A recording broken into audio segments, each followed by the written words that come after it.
Hello, I'm CG Yin. This is a quick video to show how to add gradients in Canva. After starting Canva, we can go to here to choose templates.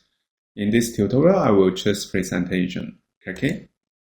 So our presentation design page is created. Next, we can go to elements and then go to shape and click CO.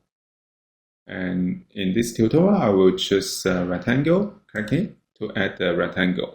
Next, we can adjust the size, something like this. And then we can go to the top part, we can find color. Okay.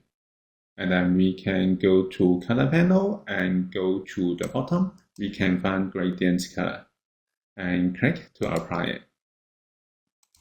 If you want to customize the gradient color, we can go to here and select the color again, and we can find the gradient setting. Okay.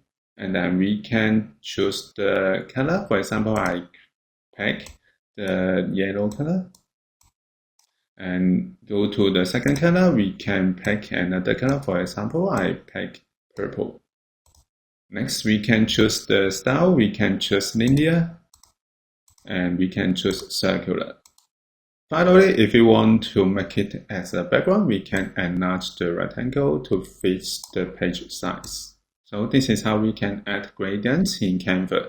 Thank you for watching this video. Hope this helped. Please subscribe this channel. More video will be shared with you. I'm CG Yin. See you in the next video. Bye bye.